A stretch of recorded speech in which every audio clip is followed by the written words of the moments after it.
नमस्कार दर्शक बंधु मु दिव्य आपण स्वागत जनाऊँ आज आउ एक गुरुत्वपूर्ण भिडियो को। दर्शक बंधु ओडिशार समस्त शिक्षक आशायी भाई भौणी मानक पई बड़ खबर। तेबे गत 2 दिन पूर्व सुप्रीमकोर्ट राय देते जे जो मैंने टीईटी पास करना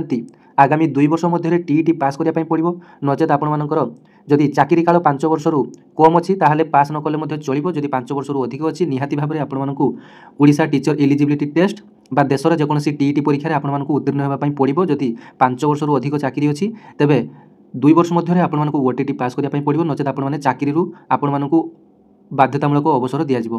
तेज देखूँ यही घोषणा पर ओडिशार गणशिक्षा मंत्री नित्यानंद गंड आपण एक खुशी खबर बा सूचना देते जे सुप्रीमकोर्टर यही राय पर ओडिशार शिक्षकों स्वार्थ को दृष्टि रखी पदक्षेप ग्रहण करा तेज सुप्रीमकोर्टर यही राय प्रकाश पाया पर ओडिशार सारा शिक्षक महल में असंतोष देखा 2012 पूर्व जो मैंने कि टीचरशिप जॉब करुँच से बहुत जन ओटीटी पास करना ओटीटी पास करिया संभवपर मन हो तेबे यही परिप्रेक्षी में सुप्रीमकोर्ट जो राय देते ताकू नहीं ओडिशार गणशिक्षा मंत्री आपण खुशी खबर देते आसतु से खुशी खबर जाणा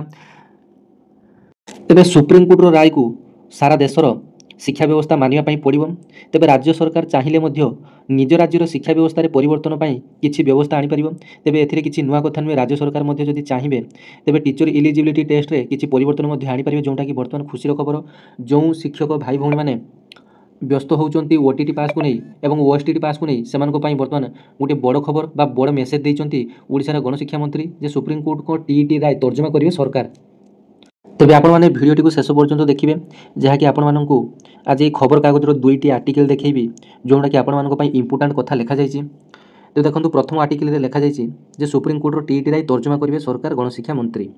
शिक्षकों टीजीटी टीचर एलिजिबिलिटी टेस्ट बाध्यतामूलक एणिक समस्त शिक्षक बाध्यतामूलक देवे टेस्ट 2 वर्ष भितर ओटीटी पास न करे चाकरी हराइबे शिक्षक 2012 पूर्व शिक्षक चाकरी करथिले भी देबाकू पड़िबो ओटीटी अवसर 5 वर्ष कम थिले देबाकू पड़िबोनी ओटीटी एने गुरुत्वपूर्ण राय देइचंती सुप्रीमकोर्ट महाराष्ट्र एक मामलार शुणाणी करी राय देइचंती कोर्ट शिक्षा अधिकार आईन 2009 प्रचलन करने पूर्व जो शिक्षक मैंने नियुक्ति पाइथिले एवं जो मानकर चाकरी अवसर ग्रहण कर समय सीमा 5 वर्ष अधिक रही है उक्त परीक्षा उत्तीर्ण होगापी 2 वर्ष समय सीमा दि जाइए। जदि यही शिक्षक मैंने 2 वर्ष मध्य टीईटी परीक्षा उत्तीर्ण हो ना तेज से बाध्यतामूलक अवसर ने सुप्रीमकोर्ट राय प्रकाश पाया पर गणशिक्षा मंत्री नित्यानंद गंड कहते विभाग यहाँ तर्जमा कर शिक्षकों स्वार्थ देखा तेज देखूँ जानी शिक्षक मान स्वार्थ कौन जदि आपण बाध्यतामूलक अवसर दि जाऊँगी तेबे से कौन करेंगे ना बड़ धरण आंदोलन हम समग्र राज्य में शिक्षा व्यवस्था ठप हो पड़ो। तेज शिक्षकों स्वार्थ देखा अन्य राज्यगुड़िक कौन विचार विमर्श करूँ नजर में रखा तेज हठात किसी निष्पत्ति निना गणशिक्षा मंत्री कहवा कथा जे अन्य राज्यगुड़िक रायटी को केमी कार्यकारी करुँच ता सहित ओडिशार जो शिक्षक मैंने रही स्वार्थ को गुरुत्व दिज्व अनेक शिक्षक पूर्व बिना ओटीटी शिक्षकता करुँच कारण से निर्दिष्ट परीक्षा व्यवस्था नाला एवं गाइडलाइन होती तेणु कौन कर आलोचना कर विभाग एवं आसतु आपण आउ एक आर्टिकल देखा जो लिखा जाए यार रायटी बर्तमान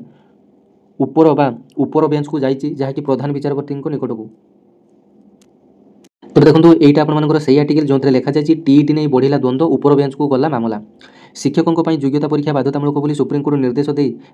जी प्रतिक्रिया प्रकाश पाई से द्वंद्व भी देखा देती शिक्षा राज्य सरकार व्यापार होती संपृक्त राज्यगुड़िक केते मानिबे ताहाकु नहीं बर्तमान चर्चा आरंभ होलानी। चूड़ांत राय पाई सुप्रीमकोर्ट प्रधान विचारपति निकट को मामला स्थानांतर करा जायछि तेणु ऊपर बेंच की राय देउछन्ति समस्त बर्तमान नजर अर्थात प्रधान विचारपति पाखक फाइलटी जाइछि संपूर्ण राय प्रकाश पाई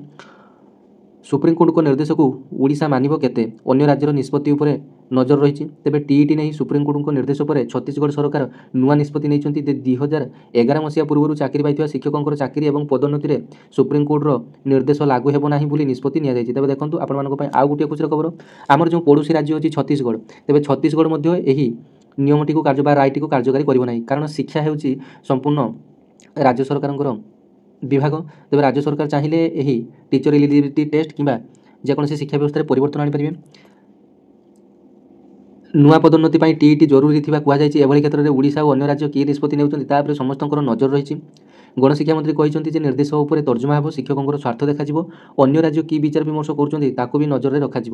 2011 मसीह प्राथमिक शिक्षकों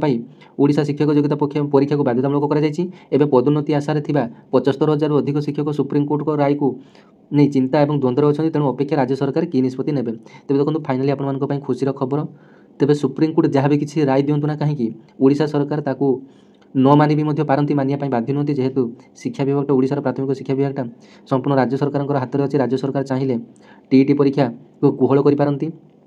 ତେବେ ଏଇଟା ଆପଣମାନଙ୍କ ପାଇଁ ଅପଡେଟ୍ ଥିଲା। ଏବଂ ଯେଉଁମାନେ କି ଏସଓଟିଇଟି ପରୀକ୍ଷା ପାଇଁ ବ୍ୟସ୍ତ ହେଉଛନ୍ତି, ତେବେ ପ୍ରଥମେ 20 ତାରିଖରେ ଥିଲା, ତାପରେ ଅଗଷ୍ଟ 31 ତାରିଖକୁ ଘୁଞ୍ଚାଇ ଦିଆଯାଇଥିଲା। ତେବେ ଅଗଷ୍ଟ 31 ତାରିଖ ମଧ୍ୟ ବନ୍ଦ କରାଯାଇଛି। ତେବେ ଆଗାମୀ ସାନି ନୋଟିସ୍ ମଧ୍ୟ ଆପଣମାନଙ୍କ ପାଇଁ ଆସିବ। କେବେ ଡେଟ୍ ଆସିବ, କ'ଣ ଆସିବ, ଅପଡେଟ୍ ଆପଣମାନଙ୍କୁ ଆସିଲେ ଦେବି। ତେବେ ଆଶା କରିବି ଭିଡ଼ିଓଟି ଆପଣମାନଙ୍କୁ ଭଲ ଲାଗିଥିବ। ଧନ୍ୟବାଦ। ଜୟ ଜଗନ୍ନାଥ।